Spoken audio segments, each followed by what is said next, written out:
This morning we're here to convene on the Western Cape First Amendment Bill. My name is Ricardo Mackenzie. I'm going to give an opportunity for the members to introduce themselves, and then for the DG and his team. I think the Premier and Minister Bredell should also be joining us soon, as far as I know. So members can, for the record, introduce yourself, please. Good morning, Chairperson Wendy Philander. Good morning, Chair Regan Allen. Thank you. Morning, Chair. I'm Member Dugmore, Cameron Dugmore. Thank you. DG and your team, can you introduce yourselves, please? Good morning, Chairperson. Mary Malila. I'm the DG in the province, also obviously the HOD for the Department of the Premier.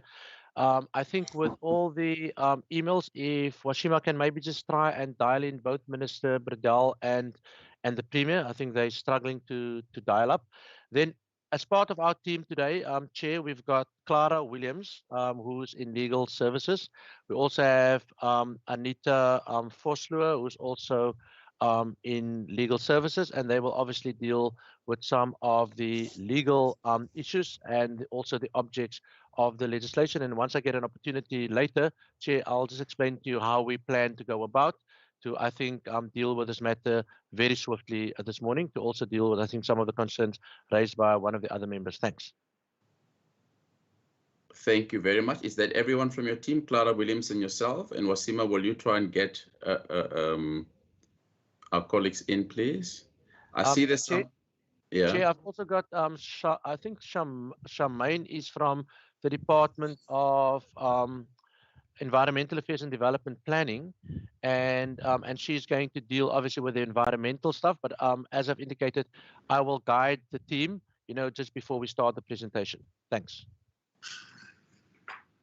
Thank you. I see the Premier, John Premier, just for introduce yourself for the record before we start. Thank you very much, Chair and colleagues. Sorry, there was a slight delay in getting connected here. I think, as you know, Chair, I'm actually at the opening of a new solar investment. And so must apologize that probably this appointment was set up last year already. So I might need to just excuse myself at around about 22. But hopefully that's enough time, and we've got the whole team with you. I've also got Minister Bredell here with me in this boardroom that I'm in at the moment. So the two of us are here, and I see DG's there. And as we came on the discussion you were having, yes, the officials from both legal as well as the Department of Environmental Affairs. Thank you very much, Premier, and welcome Minister Bredell as well. I saw one member join, Member Peter Marais, introduce yourself, and then we continue, because I know that one or two of our members, Premiers, also pressed for time because they need to be at the National Assembly. So I think we all are full on the same page. Member Marais, please introduce himself. Yes, I'm Peter Marais, if you don't know me by now. Freedom Front, and I'm happy to see the Premier such a nice spirit and jovial mood as he's the chairman. Thank you, Honourable Marais. Members, I'm going to hand straight over to the Director General and his team, so we can just get the presentations going, and maximum 10 minutes per team. I did indicate before, and as you know, we are going probably on 6 or 7 public hearings. And generally at these public hearings, these presentations will also be done to by the department. So we will see this presentation be giving past experience, probably 6 or 7 times over the next few weeks. I mean, that is the reality of legislation as well. And we're also privileged that several members, Member Dugmore, myself, Member Regan Allen, Wendy Philander, as far as I remember, have been through this process over the last few years. So we've got the gist of the legislations. So, but if there's anything new, that you're obviously welcome to share with the committee as well. Can we continue, please, Director General? Thank you very much, Chair, and also good morning to the Premier and Minister Bradell. We've taken your cue, Chair. We've given you an extensive presentation on the Environmental Commission at 65 slides, so we take that as read. So I'm going to ask Charmaine to, between 5 and 10 minutes, just to deal with the gist.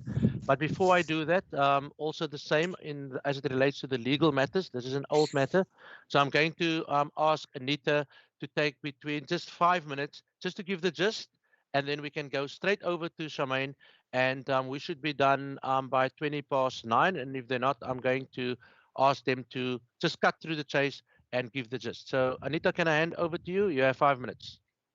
Thank you, DG. Clara will just do the summary. Thank you. Clara? Good morning, Chairperson, members of the Standing Committee, Premier, DG, and Minister Bradell. I'm Clara Williams, and I'm a State Law Advisor in the Directorate Legislation in the Legal Services Branch of the Department of the Premier. I will deal with the proposed technical amendments to the Provincial Constitution, and Advocate Marie will deal with the proposed amendments dealing with the Commissioner for the Environment. Can you see my slides, Chairperson? Yes, we can. Okay. The National Constitution was assented to in December 1996 and commenced in February 1997, and the Provincial Constitution was assented to and commenced a year later.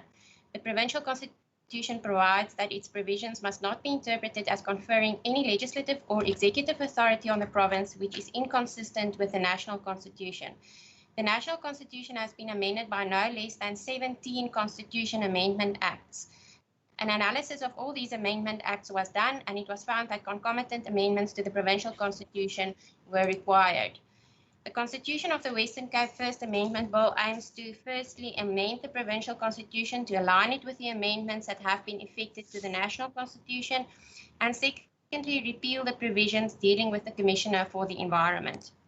The proposed technical amendments to the Provincial Constitution will align it with the relevant amendments to the National Constitution to avoid inconsistencies and difficulties with interpretation. This slide indicates which sections of the Provincial Constitution are proposed to be amended and what their National Constitution equivalents are. The amendments relate to membership of the Provincial Parliament, the calling of dates for elections, money bills, interventions by provincial government in municipalities, taxes, and loans. In addition, expressions used in the National Constitution will be taken over in the Provincial Constitution, and certain phrases in the isiXhosa text will be replaced. Slides 5 to 16 compare the wording of the National Constitution as amended to the wording of the Provincial Constitution if the bill is enacted. The wording of the National Constitution, as already amended, is in the left column, and the proposed wording of the Provincial Constitution is in the right column. I will not go through all these slides 5 to 16, but I am ready to answer any questions that the chairperson or the members might have. So I'm just going to go through slide 17 now. In addition, certain expressions used in the National Constitution are proposed to be taken over in the Provincial Constitution, namely references to the Chief Justice instead of the President of the Constitutional Court, and correct references in the Xhosa text to the Afrikaans language. The repeal of sections 71 to 77, which deal with the Commissioner for the Environment, will be dealt with by Advocate Charmaine Marie. The draft amendment bill was published for comment by the Department of the Premier in March 2018. Media notices were also published in 4 newspapers circulating in the province. The draft amendment bill was also sent by registered post and email to SALGA and the municipalities in the province.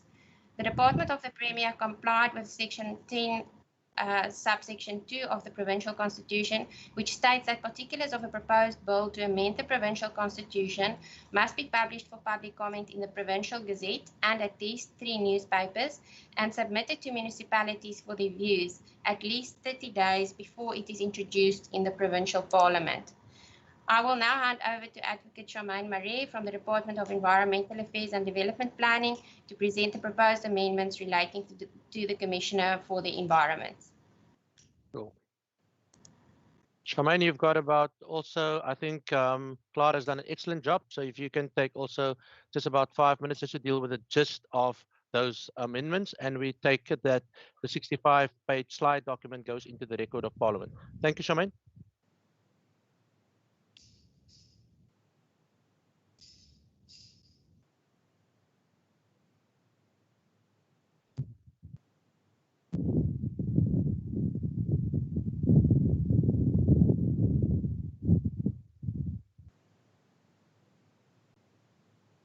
Chairperson, can I just check if we can hear Charmaine, because I can't hear. I can't hear as well. Charmaine? Good morning. First of all, good morning to the chairperson, Honourable Mackenzie, and to all members, to the Premier and to Minister Bredell. I just wanted to first hear from Minister Bredell whether he is going to address the committee or not, and whether he is comfortable with me proceeding accordingly. Charmaine, we've agreed already that you will make the presentation, so you have 5 minutes. Can you proceed, please? Yes, so the agreement that we got to on our side is that we also take the presentation as read. So I am going to talk to the committee and I'm not going to use the presentation. So that is the agreement that we reached in our department last night. So everyone is familiar with the background of this particular section of the Constitution, the Provincial Constitution.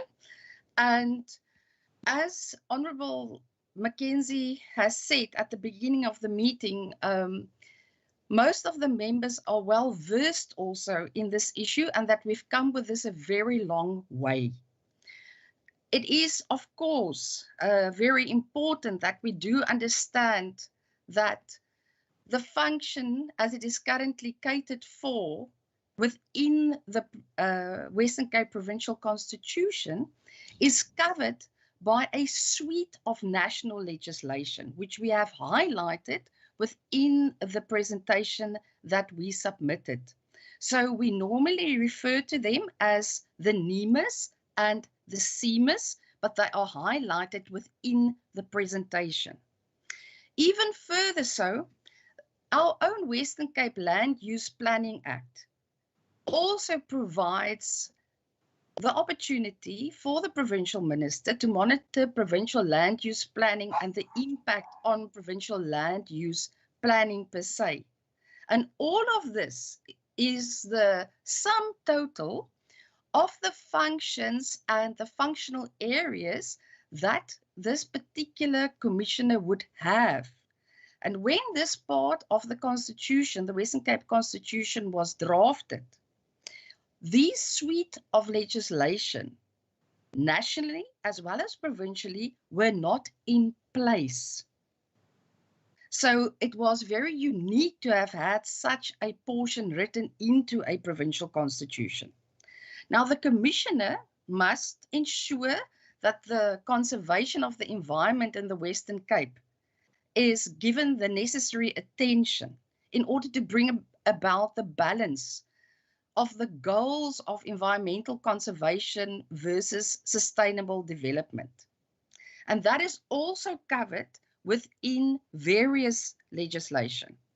Furthermore, the commissioner is independent and impartial, and that is also covered within the promotion of the Administrative Justice Act and also in terms of the Public Protector Act. The commissioner must also monitor urban and rural development, which may impact on the environment. That is also covered in NEMAs and CEMAs, and also the Western Cape Biosphere Reserve Act. The commissioner must recommend a course of conduct to any provincial organ of state or a municipality, and those functions are also currently catered for in the National Environmental Management Act. Furthermore, the commissioner must act in accordance with the principles of cooperative governance and intergovernmental relations, and that is also covered within the Environmental Government Relations Framework Act, and especially the environmental implementation plans and environmental management plans that we put in place as per matter for which environmental authorization is applied for. Chairperson, the Commissioner must also report annually to the Provincial Parliament on his or her activities. Those are functions that are covered by the Public Finance Management Act, NEMIS and CEMIS. So, in closing, I would like to say the following, that there must be consideration for the costing of putting this Commissioner of Environment in place. Now, the financial funding is also set out in the presentation, and it requires for the effective functioning of the office, and it amounts to, in the first year, you will see around about 12.5 million. In year 2, about 10 million. Year 3, just a little bit more than 10 million. And then the startup cost is around about 3 million.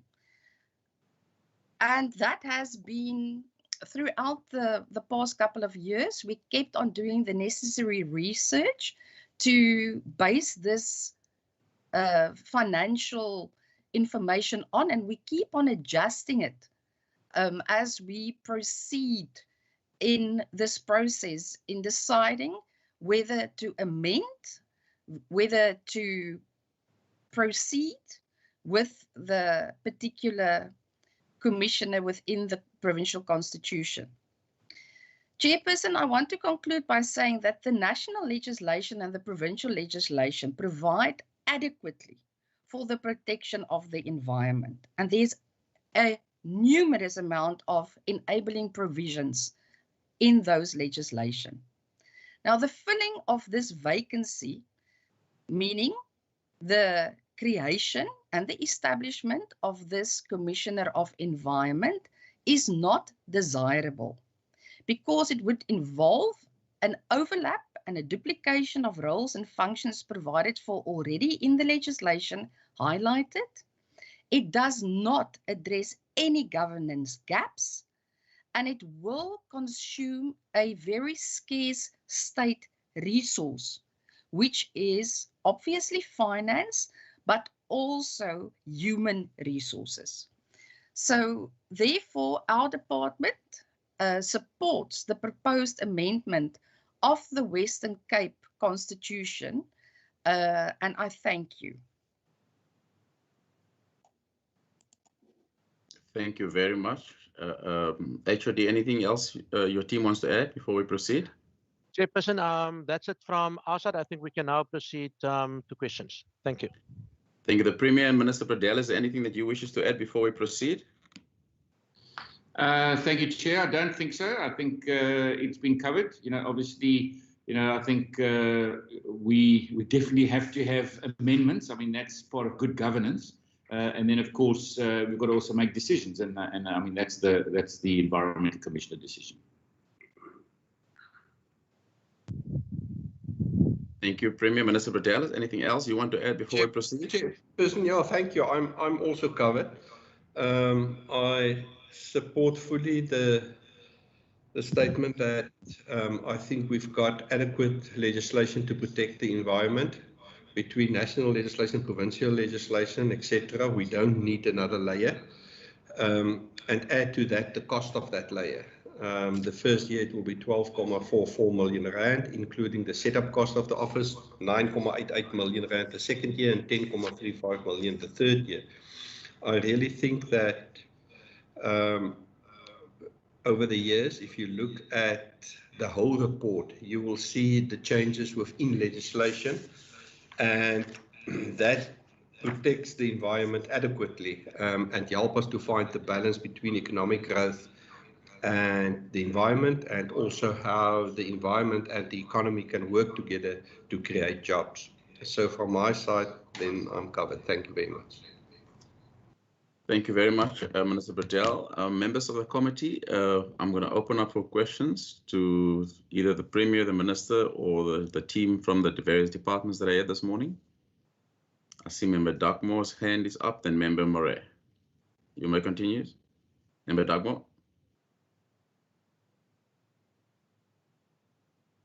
Member Dagmar, you are muted. Can you please unmute yourself? Thank you.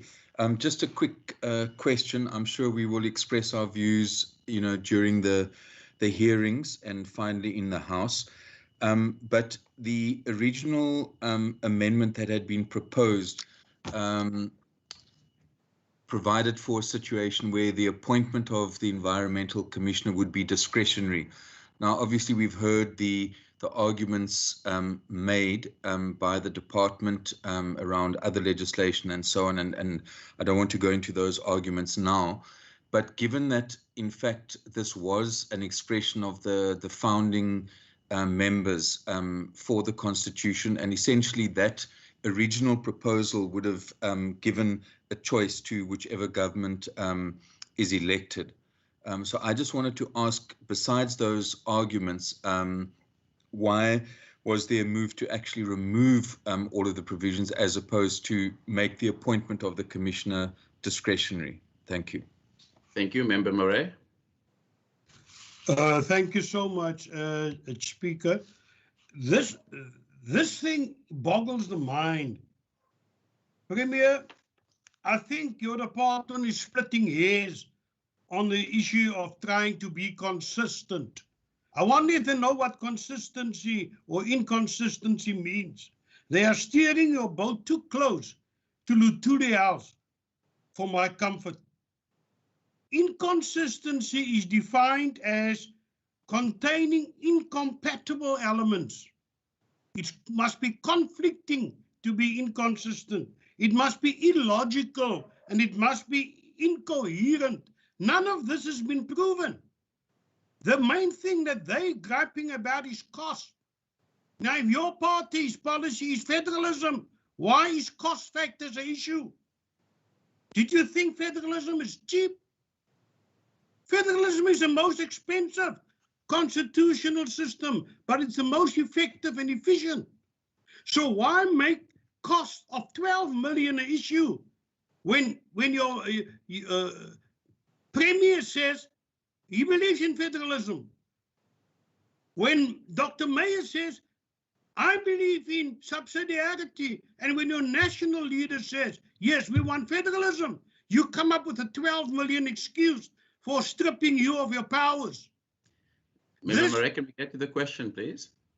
The question is, why is money the issue here to give the Premier and the legislation in the Western Cape more oversight powers and more effective regulation of environmental issues, which is a big factor in tourism in the Western Cape?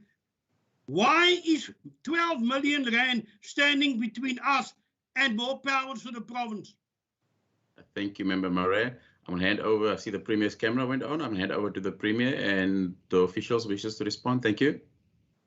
Thank you very much, Chair. I mean, obviously the political discussion is a separate discussion to this in the Standing Committee. I mean, I think the Honourable Dugmore's question on why not just leave it discretionary. I mean, we're making decisions about amendments to the Constitution, and quite frankly, this leads into the second question about costs. It's not about costs, it's about unnecessary overlapping. It would be unnecessary costs. I mean, if you take the Honourable Murray's question, it would be crazy to actually put something in and pay more money for it for something that's absolutely unnecessary. And that's been the argument from day one, is that there's more than sufficient law in place. It's a duplication. When the founding fathers, as the words of the Honourable Dugmore, when the founding fathers put this together, there was not a raft of world-class environmental law in place in our country. We have now got a lot of really good environmental law, and so we must allow that law to play its role. It's pointless having it in our Constitution, and that's why we're making this decision.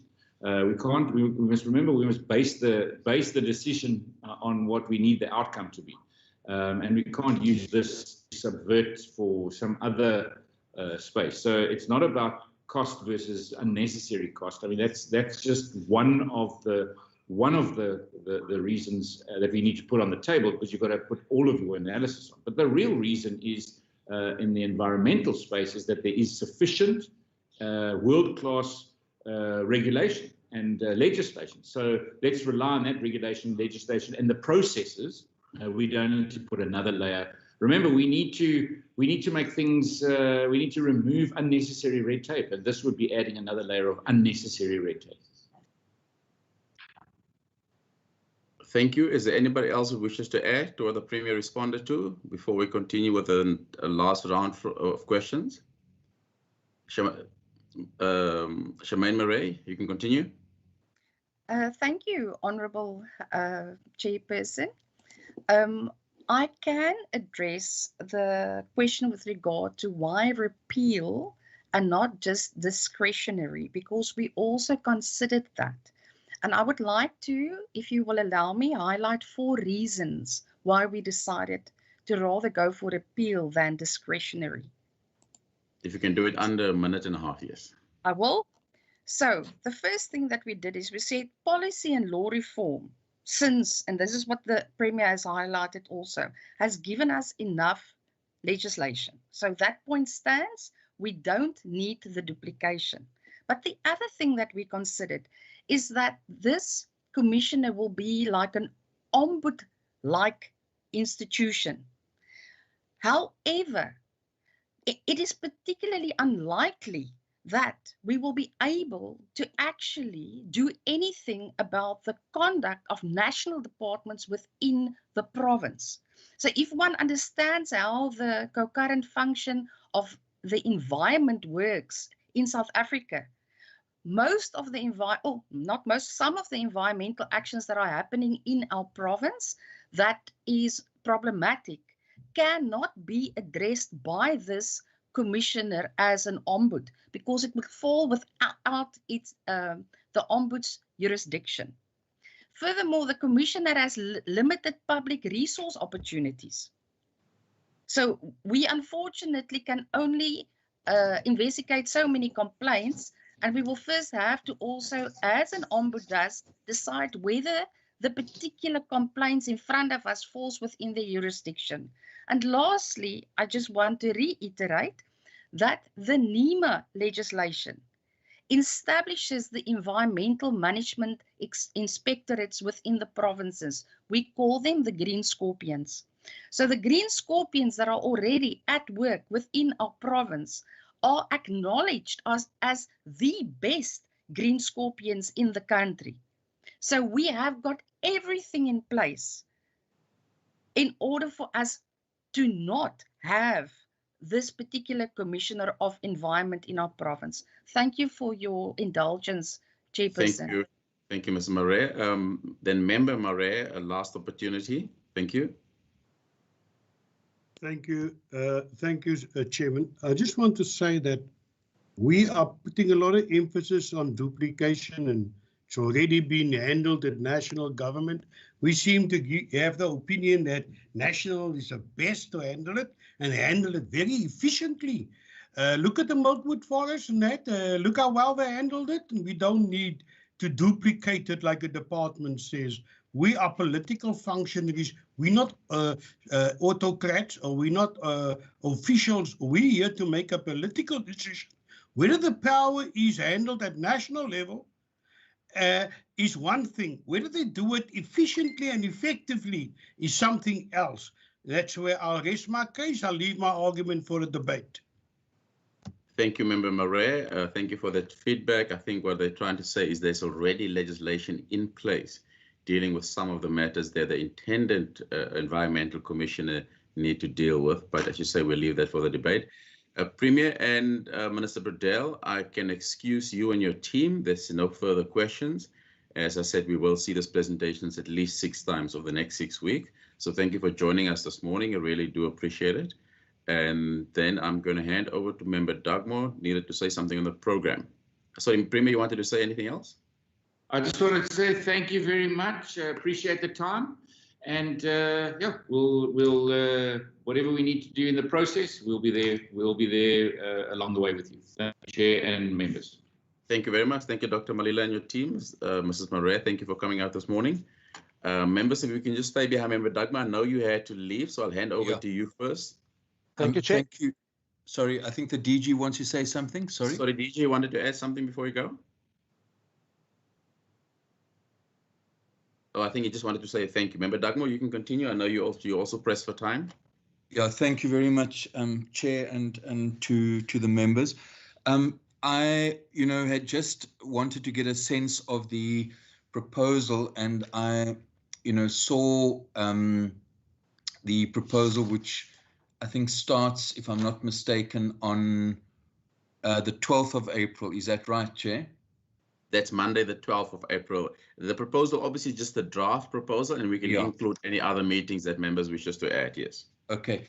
Now, just the one fundamental issue is that at a personal level, the Cape Town Press Club has invited myself and the Premier for a debate on, quite interestingly, the power of provinces and whether provinces should get more or less powers. I'm sure Member Marais would be interested in that discussion as well. But that's on Tuesday the 13th, which obviously creates a bit of an issue for me, not necessarily for other members of the committee. And all I wanted to ask, because I'm a little bit worried, I'm not sure when we're going to get the adverts out for these public hearings.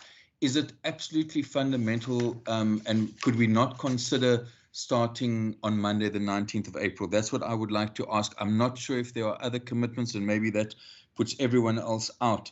But that, otherwise, I think the program is fine. I think we need to possibly consider if there are any, other visits. I see there's some clinics proposed and so on.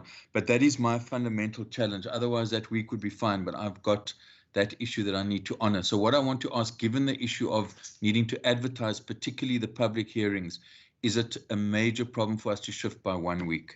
Thanks, Chair.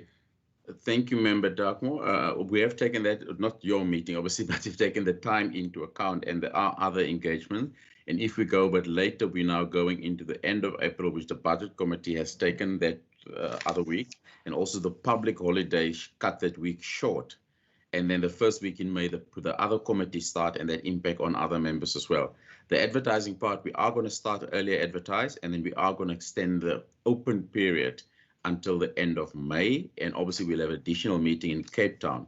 I don't know what time you're speaking, because we can also, with this is going to be a hybrid meeting. So you'll have an opportunity to sit in if you need to go back or come back via virtual as well. So that wouldn't necessarily be a problem. Okay, no, that's why, Chair, I'm just raising the issue.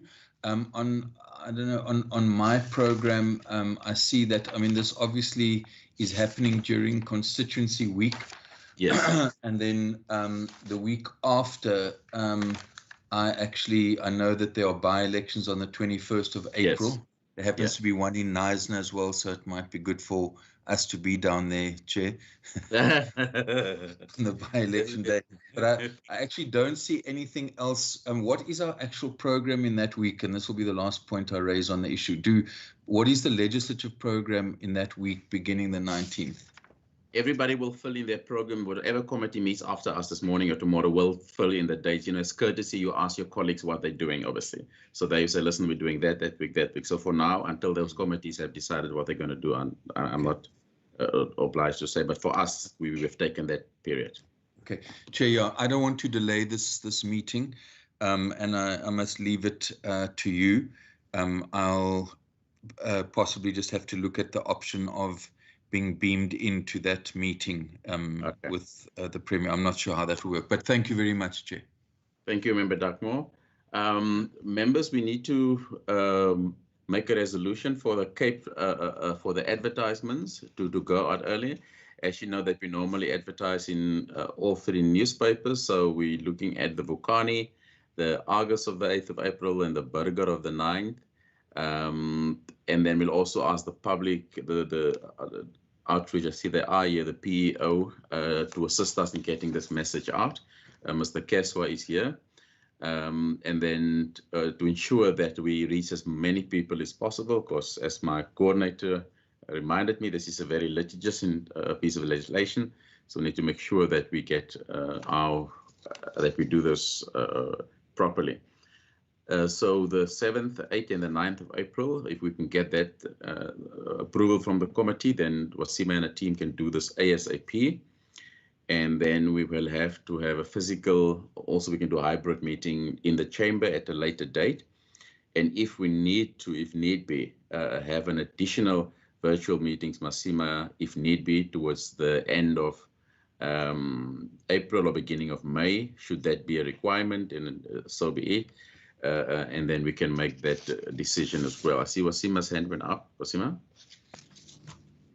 Chair, the proposal, I actually just looked at the advertisement dates, and if be, we can actually advertise by the 2nd of April already. It is a holiday, so I don't know how people watch, and the members can also decide if they want to advertise in local newspapers like the George Herald or things like that. So the committee must just make a decision now. Also, what was my other point now? Can I just go on that? I agree with that we do the George Herald and any other Southern Cape newspaper. That'll be a resolution in obviously the official 3 languages. So that if it's the Mossel Bay, obviously Mossel Bay, Knysna, George, or the Oudtshoorn, Vryelande, whatever it's called, that we need to advertise in those newspapers. I think the committee will agree to that to ensure that we have as maximum reach in the Southern Cape as possible. Support, Chairperson. Chair, and then we'll just, and the request from PEO. Yes, if we can just make a resolution for the PEO, Mr. Keswa and his team, to please assist us with the necessary public participation process. If they can go before the time, to alert people, obviously, that we're coming, and do whatever they normally do in their course of business, so that people know we're coming and the venues are widely advertised. And if it need be, we need to make transport arrangements for people, and obviously taking into account COVID-19 regulations. So you can't have a taxi with 10 people, you might have a taxi with 7 people. So those things we need to take into account. So I think this committee can give its approval for that, so that we don't have to come back again on those administrative matters. Wasima, is there anything that you need from the committee on this matter?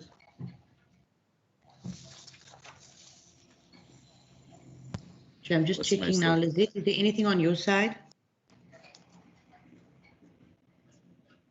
No, Wasima, through you, Chairperson. I think we covered everything.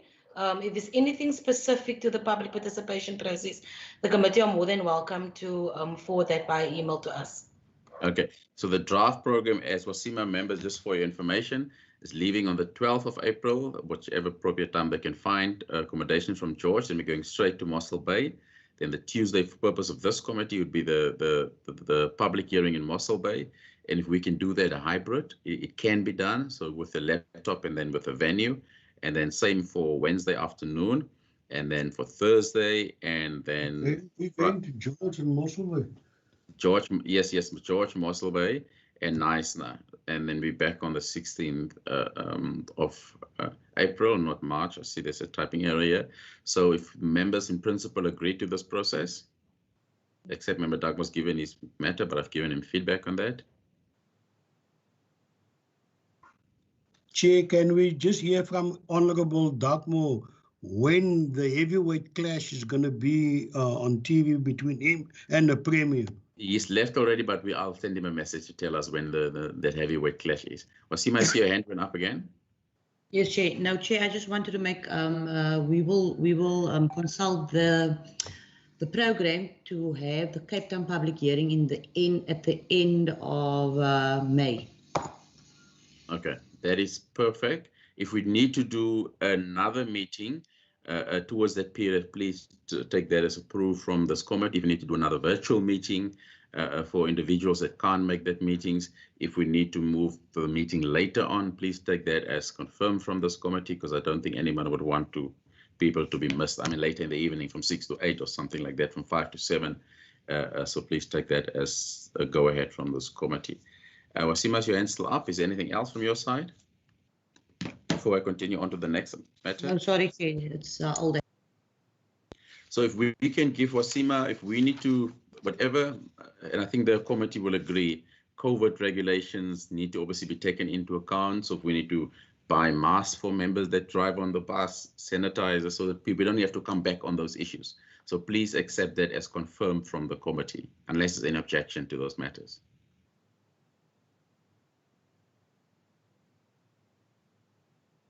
Okay, and if we need to be from the public outreach side for the venues that we're going to, if we need to get hand sanitizers, if you need to give 10 or 20 masks, just in case people that come to those venues don't have masks, so we don't have to turn those people away.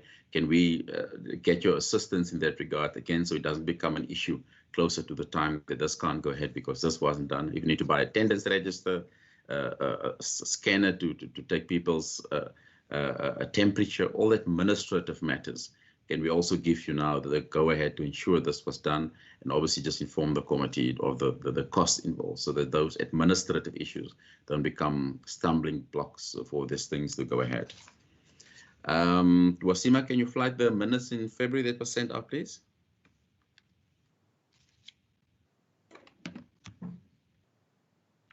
Or Lizette?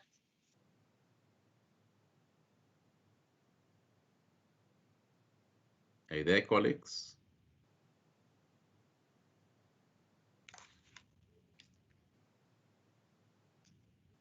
Okay, this is the minutes of the 23rd of March.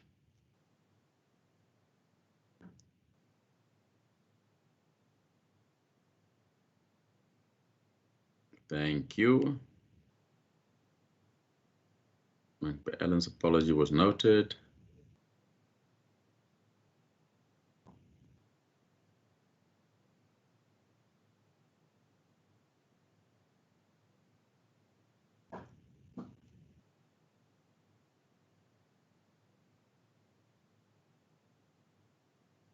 Just go down, just go, yeah, okay. You want to change there.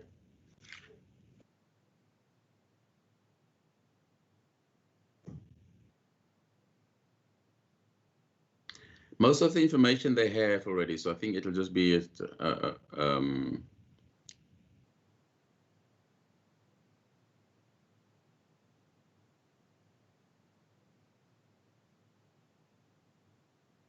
okay, that's fine. Members, can we have so someone to adopt this minute?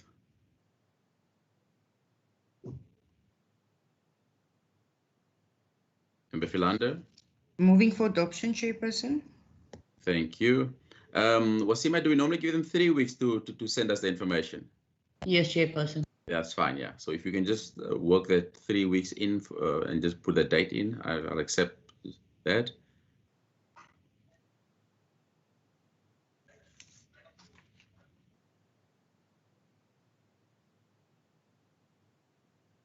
Three. 93 weeks. 93 weeks, that's a bit...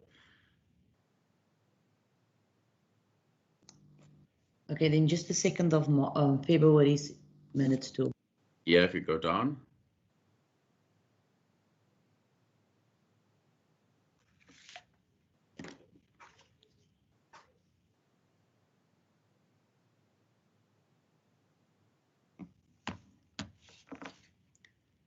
Thank you.